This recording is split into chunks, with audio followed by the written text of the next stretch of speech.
Hello and welcome again to another episode of One Starfish, where our mission is to help change the world one person or one starfish at a time. As always, guys, make sure to rate, review, subscribe, share. That's how we get the word out about what we do and get some awesome guests on. Like our guest today, we just met. I know this is going to be a great podcast.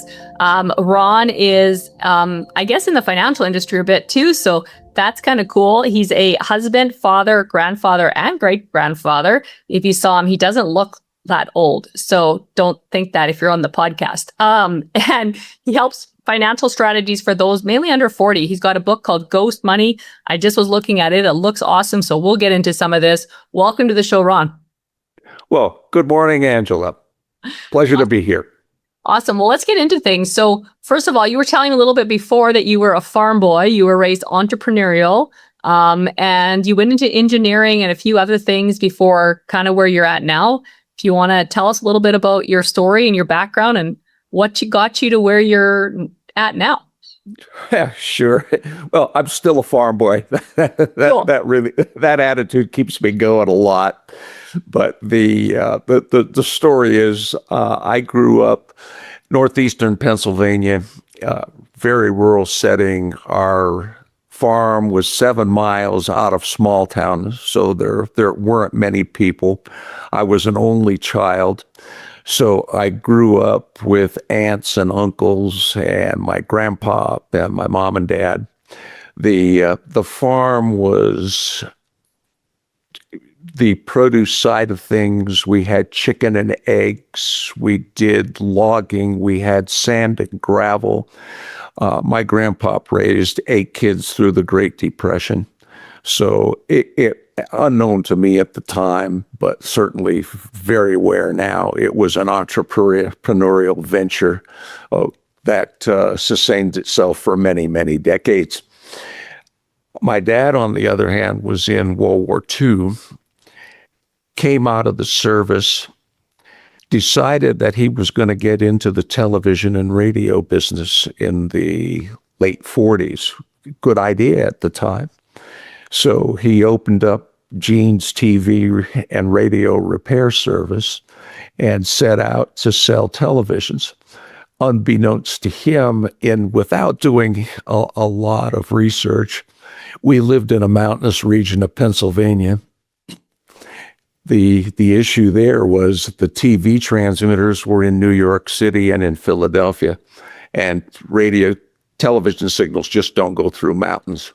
So by necessity, my dad got involved in cable television in its early formation days. So I grew up with the technology side through my dad, with the entrepreneurial side through my grandpa and the family farm. Next step for me was graduated high school, and I went off to Penn State and became an engineer. Migrated to, first stop was Phoenix. I worked at Goodyear Aerospace. And then I went to Silicon Valley, where I worked at Hewlett-Packard Laboratories for almost 2 decades. In my late 30s, I struck out on my own. Here I am. And then obviously got married, had kids. What got you into financial literacy? That story started I was in my 20s, working with a group of engineers. We had access to people from Stanford in the business school where I was working. I got into stock picking in my early 20s, developed some algorithms for stock picking. I still use them today. The techniques that we developed together as a team to identify good candidates to buy a stock, those things didn't change over time. So I use my tool set. It's a lot easier now with AI. I can run the numbers a lot faster than I used to.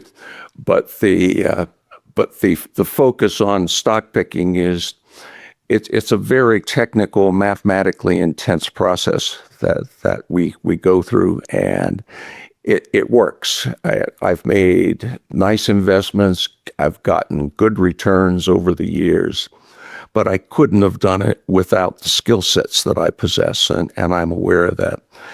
most people don't have an MBA. They don't go to grad school. So stock picking for most people is not what I advise them to do.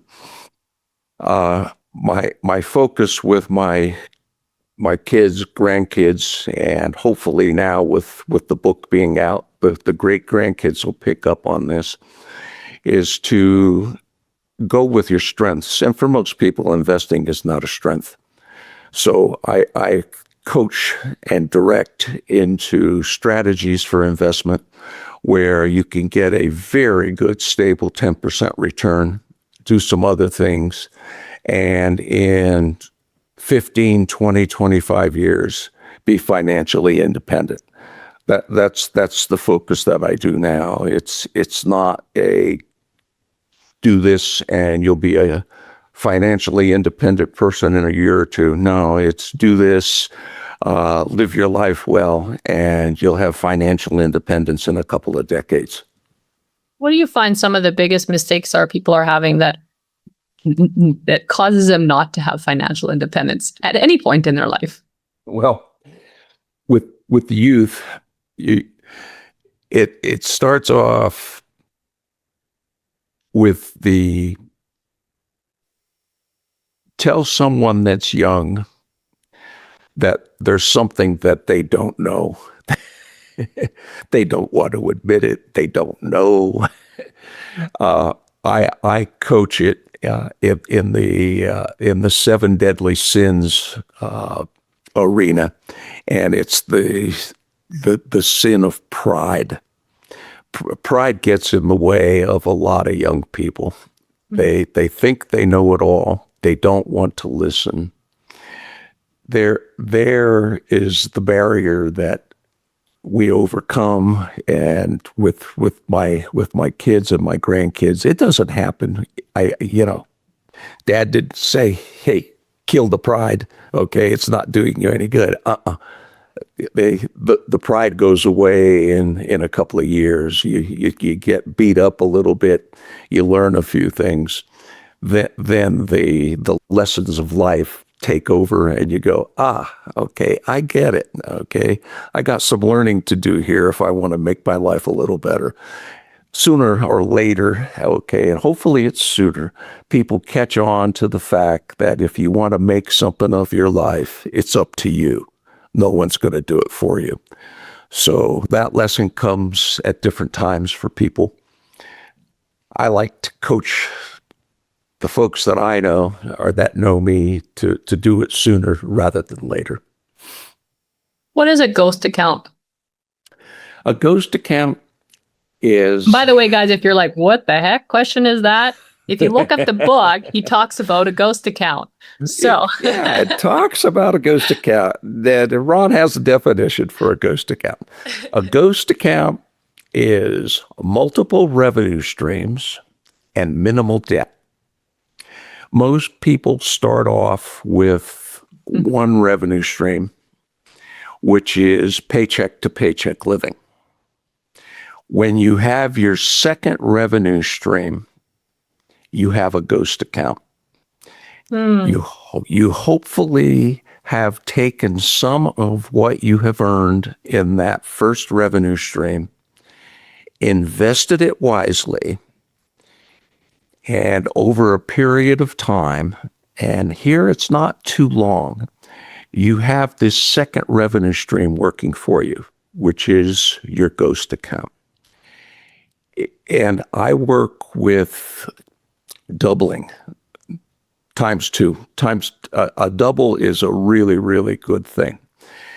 I don't like to get into the heavy mathematics of compounding and future value is the present value of 1 plus I to the n kind of things.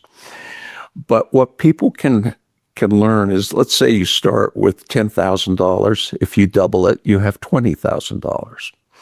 Double 20, you have 40. Double 40, you have 80. Okay. Now, the thing that happens here is you can do those early doubles in a relatively short period of time. So that ghost account happens very quickly. I'd say to get to $50,000 to $80,000, many people can do that with the contributions, monthly contributions, in 3 to 5 years. When you have that second revenue stream working in your life, you're on your way to financial independence. 7 doubles will get you to over $1 million. So you get 3 or 4, you're living way off the paycheck to paycheck scale, because if something bad happens in life that you need a couple of bucks for, you have it. And continued contributions to this ghost account. By the time, let's say you're starting in your high school years, you're 18 years old. By the time you're in your late 30s or early 40s, many people accumulate in their ghost account $1 million or more. It's not that hard to do. But again, 2 decades of life have gone by. So what did you do for your second source of income? My second source of income, my multiple revenue streams came early in life. I'm an engineer. Right. So that's your main. That was your main. So when you're an engineer, the thing that happens, and if you have a little bit of talent as an engineer, I have a job. People get to know you. I get to consult, okay, as long as there's no conflict of interest on the consulting side with my engineer and my employer. I have a second revenue stream. That happened very early on for me. I could go into some little projects that I got involved in, but I'm working in aerospace and I'm helping someone else design a magnetic door latch. Okay, you see them now with push buttons that are key-coded on a door, and you push the button in the right code, and you can open the door, the lock works. Okay, well, back in the mid-'70s, I had worked on a design for a company to do that. So, but I was also working on side-looking radar. So, but second revenue stream there. When I got into to Hewlett-Packard, I had the consulting side of things going. Plus, as I'd mentioned earlier, I'm working with some talented people, and we're developing algorithms for stock selection. So picking stocks became another revenue stream for me. When the stock thing goes, this was an interesting scenario, because you make a couple of good stock picks and you wait, I'd say, in the order of 3 to 10 years for them to materialize. You want to buy low, sell high, okay, but it takes time to execute that strategy. But when some of these picks start to materialize, they become revenue streams on their own. So I had a job, I had consulting, I had a ghost account, and I had stock picks working for me. I'm still in my 20s. So I'm a lucky guy, okay, to the sense that, good fortune came my way, but I worked hard to. I was going to say, what kind of hours were you working every week? It's just your full-time job is a full-time job. And then you're also consulting. Yeah, I had 2 kids, okay, at this time, when I'm in my 20s. The job at Hewlett-Packard was never more than 40 hours a week. The family had priority. So the stock picking and the investment side of things, that takes virtually minimal time. And the consulting projects would come and go as I had time to do them. So most of my time was spent being a dad. I did soccer coaching. I had a daughter that was a diver. We were off to diving meets.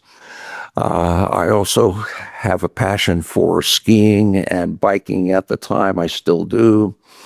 So we did a lot of things together as a family. So it was not a time of separation from me, from my kids or my wife. It was a good time. So you wouldn't say you were working like 60 hours a week in order to make this? I would say, Angela, absolutely not. I basically, people that know me know that I'm really not that fond of work.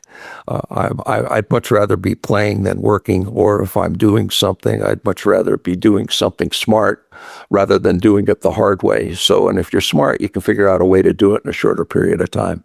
And I always focused on that. Okay. Stay away from the long jobs and get them done quick and make a couple of bucks along the way. Lots of people listen to this and they're like, that sounds awesome. Get rich quick without really working any extra. This is what I'm trying to bring to reality, that there was extra work. So, when you see people that are making and having $1 million in 20 years, even if they're doubling their money, from my experience, most of them are working definitely more than 40 hours a week on a consistent basis. And that's just what I find. There's definitely a work ethic there. And you were working 3 jobs. So that's what I'm trying to bring attention to the listeners, or listen to you and you're like, oh, I just kind of like spend time with my family and I just picked some stocks, and people are like, oh, I'm going to go do that. Where do you see the problem in this hole? Hole in this well, here's the catch. Okay, here's the catch. There's a catch. Okay. I know. That's why let's get the reality. Ron paid his penance. Of course. Everyone does. No, I got an engineering degree. Okay, I'm an electrical engineer at Penn State. Believe me, those 4 years at that institution were not years that I spent doing nothing. I was probably 60 to 80 hours a week getting that education, maybe more. There we go. I worked at the Ionosphere Research Lab, so not only was I a student, but I was a research assistant. So Mom and Dad helped a little bit, but I more or less paid my own way through school. So I was working while I was going to school. The effort there was unbelievable because I'm working with the faculty, I'm working with graduate students, I'm going to school, I'm getting an education. The Ionosphere Research program that was at Penn State, it was basically radar. I learned about how radars worked really well. So when it came time to graduate, I went to Goodyear Aerospace. I mentioned that in passing too. That was my first real serious engineering job. I split time between Litchfield Park, which is a suburb of Phoenix, and Edwards Air Force Base. And I was there for 3 years. Those early years and that first job, it was probably an 80 to 100 hour a week job because Vietnam was going on. We had equipment that was flying there. We were engineering and flight testing and deploying, and it happened fast. And the engineers were really working hard to do that. So I'd say, 4 years at Penn State, 3 years at Goodyear Aerospace. The hustle was on in those early years. So I'm mid-20s though, and I learned a lot. And I think one of the things I learned through this whole ordeal was that working those long hours and those long days and the big hustle, was really difficult and certainly not conducive to family life. So by the mid-20s, the kids are getting a little older. I did throttle back then, and sort of where I left it off of, Ron's only working 40 hours a week and he's with the kids. But by that time, I had learned how to work smarter and not put in the hours to get the flow going. And one other thing I'd add too is I've never considered myself rich. I've always had enough of the revenue streams coming in where I had enough money to do what I wanted to do. Okay, the goal was never to have a big pile of money sitting around. Okay, the goal was to have the revenue streams to support the life that I wanted to lead. That's important to me. So, and you don't have to have multiple millions to do that. You can live on what you make, what those revenue streams provide, and if they're stable and secure, and you adjust the scope of your life to the money that's coming in, you can live well. And I did, and I do. That's good. I appreciate that. So guys, listen, that was 7 years. 7 years of time. This is important because most people would quit. So yes, he got to a point where he was able to have some freedom. But, that's what a lot of people say to a lot of people out there that are living some amazing lives is, I want your life. Yes, but are you willing to do what I did to have what I have? Because there is a lot of, are you willing to do what I did to have what I have? And most people aren't willing to do that. But if you are, for me, that's a huge start. And then figuring out what to do with your money, as you're talking about, is also massively important.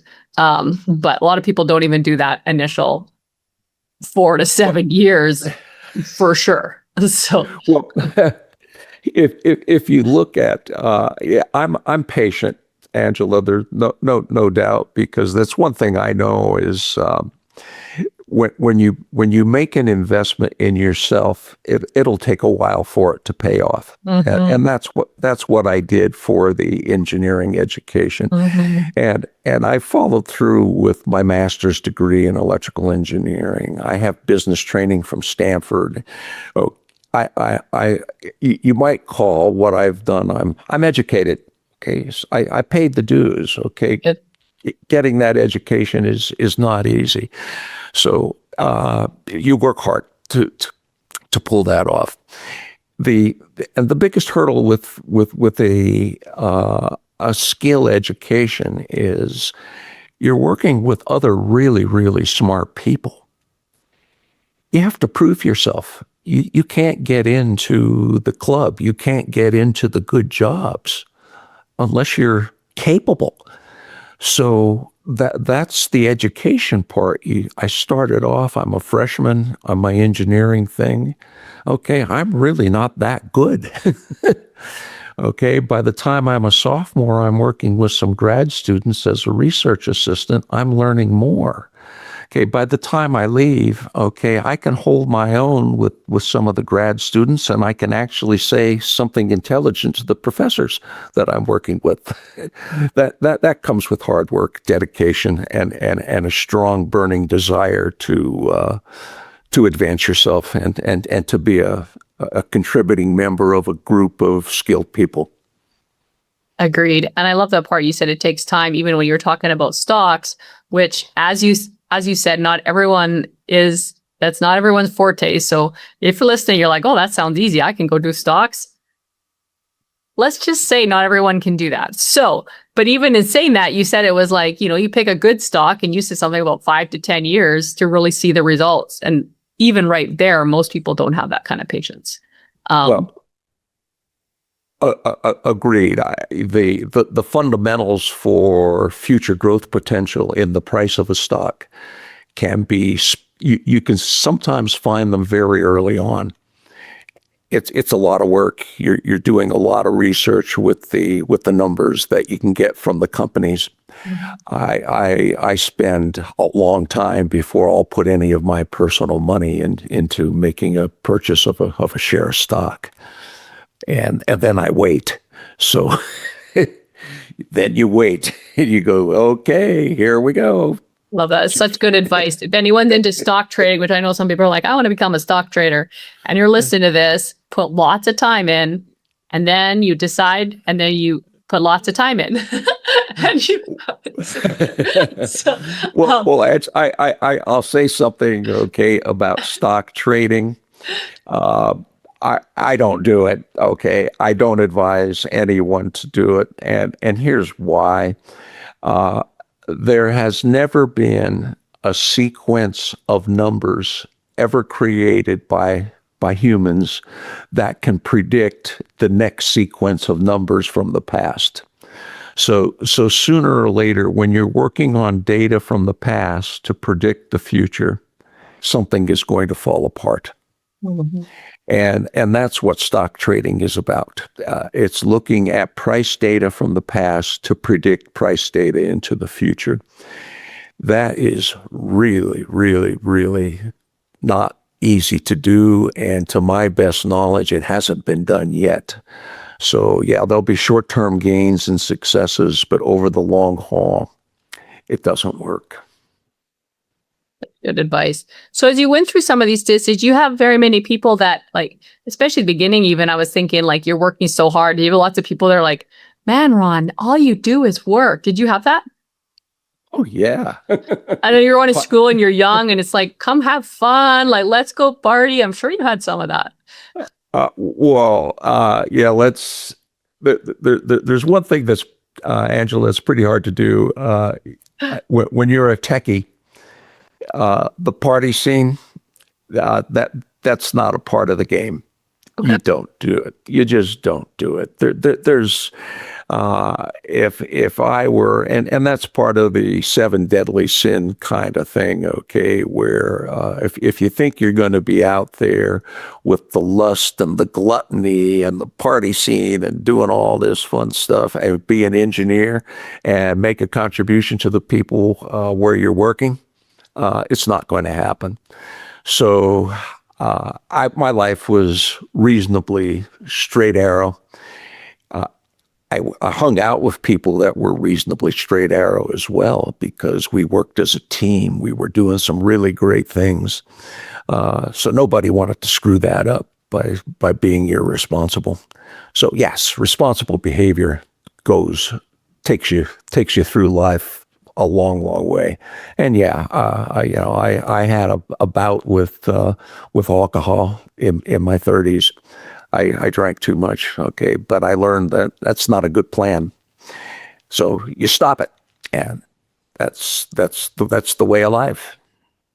If you don't mind, let's touch on that a little bit. What got you into that? Because it doesn't sound like that's where you were at 20. Like you said, that wasn't the culture of the engineer. And what got you down the track of alcohol? I guess because I think that's a big thing for people. So love to touch on it a little bit. And then what made you aware of it enough to change? Well, the job stresses were there. But what was going on then is I had a failed marriage, and my ex departed, but I was a single dad, and I had 2 children, and they were entering or in their teenage years. Fortunately, my present wife was stepping into the scene at that point in time, but there was a transition going on there between work, relationship failure, relationship building, and children. Okay. And for my crutch was I drank too much. So and it didn't do me any good. I came to that realization. It had to stop, and it did. So that was a change in life at that point. But I was in my mid-30s when I finally straightened out my act. What would you give for advice for someone that's struggling with that? Counseling, stoppage, drugs and alcohol. If you want financial independence and you have those 2 in your life, it's not going to happen. It's pretty black and white. And I agree with that. And it's not always, quote, simple, but it is easy. Or whatever the word is. It's not always easy, but it's simple. I don't know. However people play on those words. But mentally, It's not always easy, but it's actually really easy to just stop. But sometimes it doesn't seem like it's that easy. So I had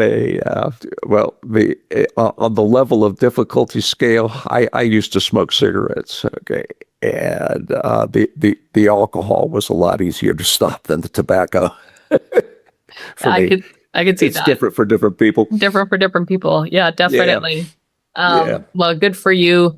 And that sounds like, yeah, it's just a really tough time, and you grew out of it, and now you're, like you said, married and kids and grandkids and great grandkids, which is super exciting. So that's pretty neat. Okay, so if someone starts a second revenue stream, what are some things, because people always hear that they're always wanting to start second revenue streams. Just curious if you have some thoughts on, like, I don't know, some people, what not to do, I guess, when they're looking, how do I word this? What not to do when we're looking at second revenue streams? Well, let's start about the source of funding for it, because Cool. I'll go back to high school kids that I'm involved with, and the thing that happens is you get a job. You learn to live within the guardrails of the job you have.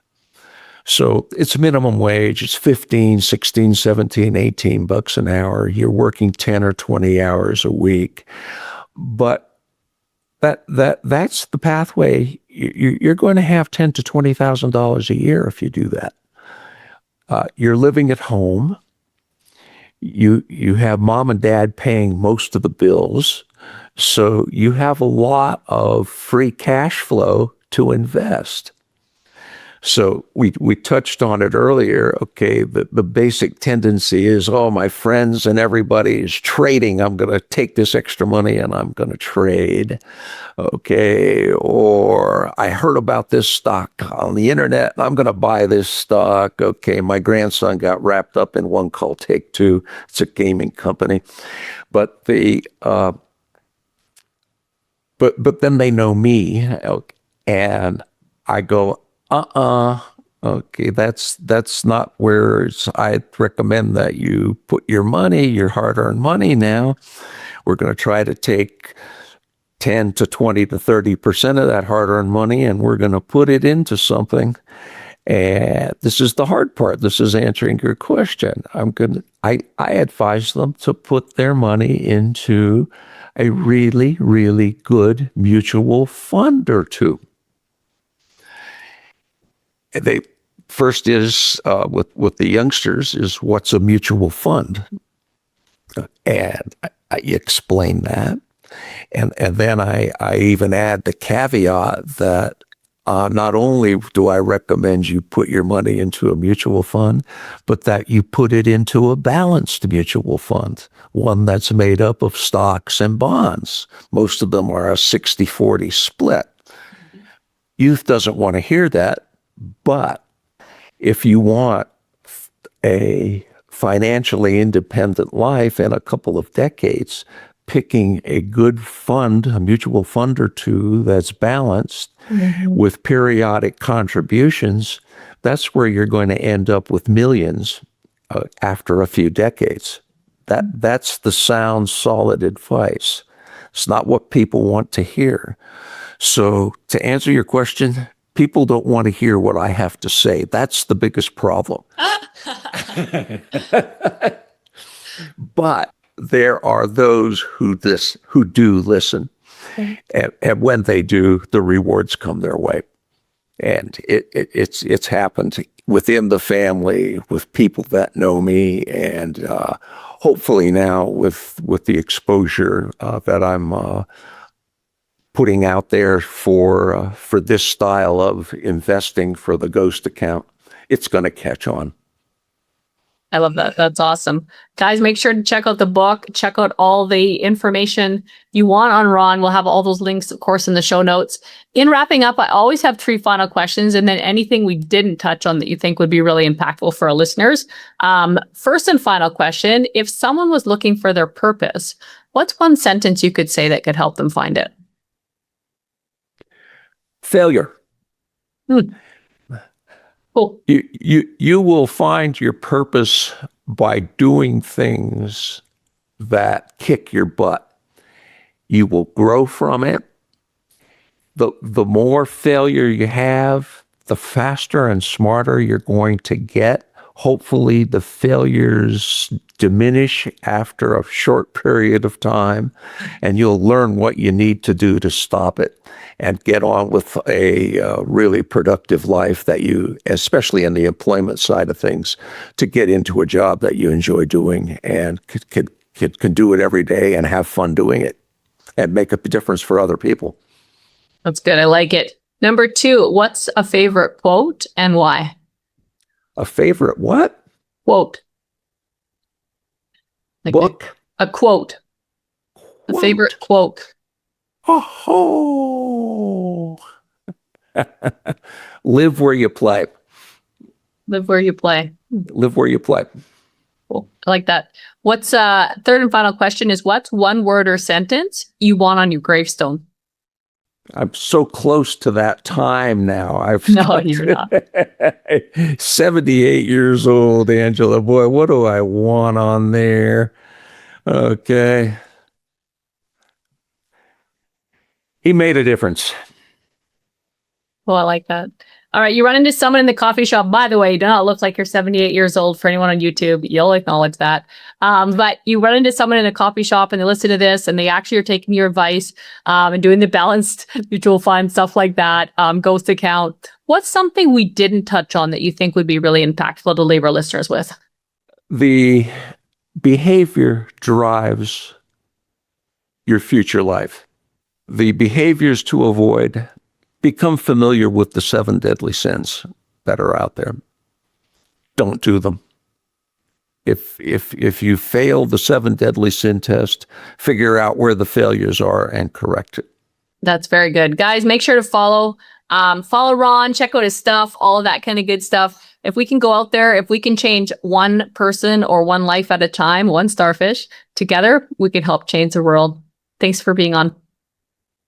Pleasure chatting with you, Angela. I really enjoyed this.